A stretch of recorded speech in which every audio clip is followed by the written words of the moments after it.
السلام علیکم ناظرین، نورانی خبروں میں آپ کا خیر مقدم ہے۔ ناظرین، دنیا کی سب سے بہترین کتاب قرآن مجید اور اللہ کی سب سے پیارے محبوب اور آخری پیغمبر محمد مصطفیٰ صلی اللہ تعالی علیہ وسلم اس دنیا اور آخرت کی ہر آزمائش کی کنجی ہے۔ جی ہاں ناظرین، آج سے 1400 سال پہلے نازل کی گئی قرآن مجید میں اور اللہ کے محبوب محمد مصطفیٰ صلی اللہ تعالی علیہ وسلم کی حدیث مبارک میں اس دنیا، یہاں رہنے والے انسان اور ان کی ہر آزمائش سے متعلق چھوٹی سی چھوٹی باتوں کا ذکر ہے۔ اور آج کے موجودہ دور میں جب کورونا وائرس قہر بن کر ہم پر ظلم و تشدد کر رہا ہے، تب کوئی میڈیکل سائنس اور ٹیکنالوجی ہمیں اس وبا سے محفوظ نہیں کر پا رہی ہے۔ ویکسین لگانے کے بعد بھی لوگ اس کی زد میں آ رہے ہیں۔ ایسے میں اس وبا سے بچنے کے لیے جو احتیاط برتنے کی بات کی جا رہی ہے، وہ تمام باتیں، تمام احتیاط حدیث شریف میں پہلے سے ہی موجود ہے۔ جی ہاں ناظرین، آج ہمارے پیارے نبی کریم محمد مصطفیٰ صلی اللہ تعالی علیہ وسلم کی سنت مبارکہ ہی ہے جو اس پوری دنیا کو اس وبا سے بچا سکتی ہے۔ اس لیے دین اسلام کی مخالفت کرنے والے لوگ بھی نہ چاہتے ہوئے بھی پیارے نبی کریم محمد مصطفیٰ صلی اللہ تعالی علیہ وسلم کی سنتوں پر عمل کرنے اور کروانے کو مجبور ہے۔ اس بات کا خلاصہ صحیح مسلم شریف میں موجود ہے۔ آپ سے گزارش ہے کہ ویڈیو کو آخر تک ضرور سنیں۔ سب سے پہلی بات یہ ہے کہ جو کہا جا رہا ہے کہ ملاقات نہیں کرنا، دیکھیے یہ میرے سامنے جو کتاب ہے یہ ہے صحیح مسلم، یہ دیکھیے آپ، یہ صحیح مسلم ہے، یہ بخاری شریف کے بعد سب سے اہم ترین کتاب ہے حدیث شریف کی۔ اس میں کیا فرما رہے ہیں کہ ثقیف کا ایک خاندان حضور صلی اللہ علیہ وسلم سے بیعت کرنے کے لیے آیا، یعنی شیک ہینڈ کرنے کے لیے، ہاتھ ملانے کے لیے، ملاقات کرنے کے لیے آیا۔ ان میں ایک شخص ایسا تھا جس کو بیماری تھی جو کنٹیجیس ڈیزیز تھی، وہ متعدی بیماری تھی، ٹچ کرنے سے پھیلتی تھی۔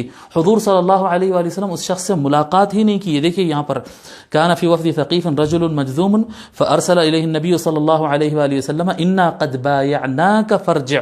حضور صلی اللہ علیہ وسلم فرمائے ہم ملاقات کیے بغیر ہی وہیں سے فرما دیے ہم نے آپ کی بیعت کو قبول کر لی ہے، آپ کو بیعت کر لی ہے، لہذا آپ پلٹ جائیے۔ میرے محترم بزرگوں اور دوستو، ایسے وقت میں ملاقات نہیں کرنا سنت ہے۔ اور ہاتھ ملانا کیا ہے؟ جب سلام کرتے ہیں ہاتھ ملانا، مصافحہ، شیک ہینڈ کرنا، یہ سنت ہے۔ شیک ہینڈ کرنا سنت ہے اور ایسے مواقع پر شیک ہینڈ نہیں کرنا سنت ہے۔ یہ بات آپ ذہن میں رکھ لیجئے۔ اور ایک بات اس کے اندر میں آپ کو بتا دوں، پوائنٹ نمبر 2، کوئی بھی آدمی بیمار ہو سکتا ہے، کوئی بھی آدمی بیمار ہو سکتا ہے۔ یہ بیماری ایسی ہے کہ اگر کسی کو لگ جائے تو اس کے سمٹمز اور اس کے نشانیاں تقریباً 8، 10، 15 دن کے بعد ظاہر ہوتے ہیں، تو کس کے اندر وائرس ہے نہیں معلوم ہوتا ہے۔ ایسے ٹائم پہ احتیاط کرنا لازم ہے۔ یہ دیکھیے مسلم شریف میں حضور صلی اللہ علیہ وسلم کیا فرماتے ہیں؟ فرماتے لا یورید ممرض علی مصح۔ آقا صلی اللہ علیہ وآلہ وسلم فرماتے ہیں کہ کوئی بیمار، کوئی صحت مند آدمی سے ملاقات نہ کرے، کسی بیمار کو پیش مت کرو صحت مند آدمی کے۔ یہ اس وقت کے لیے ہے یہ احکام جبکہ بیماری پھیلنے والی بیماری ہو۔ یہ حضور صلی اللہ علیہ وآلہ وسلم کے فرامین ہمارے سامنے ہیں۔ پوائنٹ نمبر 3 یہ ہے کہ گھر سے نہیں نکلنا۔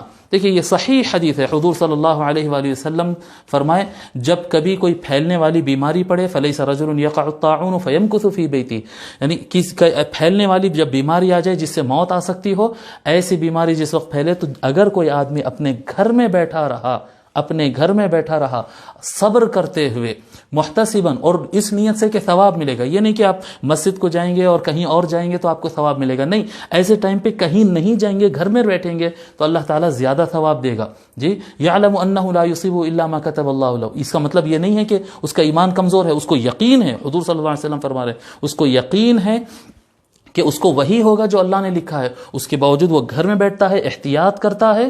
الا کان له مثل اجر شہید، اللہ تبارک و تعالیٰ اس کو شہید کا درجہ دے گا، محض گھر پہ بیٹھے، بھلے اس کو بیماری لگے نہ لگے، وہ احتیاط رہے، وہ گھر میں بیٹھا رہے، اس کو اللہ تبارک و تعالیٰ ایک شہید کا ثواب دیتا ہے۔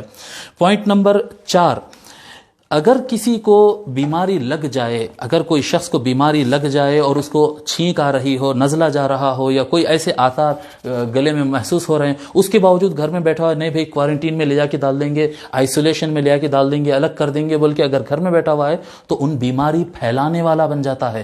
یہ بہت بڑا گناہ ہے. حضور صلی اللہ علیہ وسلم ہرگز اجازت نہیں دیے کہ آدمی بیمار ہو اور گھر میں بیٹھا رہے. نہیں، حضور صلی اللہ علیہ وآلہ وسلم سے صحابہ پوچھے، یا رسول اللہ الا نتداوی، یا رسول اللہ بیمار ہوئے تو ہم علاج نہیں کر کے بیٹھے رہنا کیا؟ قال نعم یا عباد اللہ تداو. حضور صلی اللہ علیہ وسلم فرمائے ہاں ہاں بالکل اے اللہ کے بندو، فوراً علاج کیا کرو، فوراً دوا لیا کرو. لہذا اگر کسی کے اندر سمٹمز ایسے ظاہر ہو رہے ہیں، کسی کو ایسا نظر آ رہے ہیں، تو یہ آپ مت سمجھو کہ میں چھپ جاؤں گا، گھر میں بیٹھ جاؤں گا، اس سے محفوظ رہوں گا. نہیں، آپ کے گھر میں بیٹھ جانے سے آپ کے گھر والے بھی متاثر ہو سکتے ہیں، دوست احباب. آپ خود نہیں مریں گے بلکہ سب کو لے کر مریں گے. سبحان اللہ. ناظرین، اس میں کوئی دو رائے نہیں ہے کہ پیارے نبی کریم محمد مصطفیٰ صلی اللہ تعالی علیہ وسلم کو غیب کا علم تھا. اس لیے حدیث شریف میں دنیا کی پریشانی، ہر وبا اور اس سے نجات کے بارے میں بتایا گیا ہے. ناظرین، اب آپ خود اس بات پر غور کریں کہ آپ کو اس وبا سے بچنے کے لیے حکومت کی گائیڈ لائن سے بچنے کے بہانے تلاشنے ہیں، یا پھر تمام گائیڈ لائنز کو جو کہ اصل میں نبی کی سنت مبارکہ ہے اس کا خیال کر اس پر عمل کرنا ہے. اگر آپ پیارے نبی کریم محمد مصطفیٰ صلی اللہ تعالی علیہ وسلم کی سنتوں پر عمل کریں گے تو نہ صرف آپ بیماری سے محفوظ رہیں گے بلکہ سنتوں پر عمل کر اس پاک مہینے میں زیادہ سے زیادہ نیکیاں اپنے نام کریں گے. اللہ تعالیٰ سے دعا ہے کہ اللہ تعالیٰ ہم سبھی کو زیادہ سے زیادہ سنتوں پر عمل کرنے کی توفیق نصیب عطا فرمائے. اللہ تعالیٰ جلد سے جلد اس وبا کو، اس وائرس کو اس پوری دنیا سے نستنابود کر دے. آمین. خدا حافظ.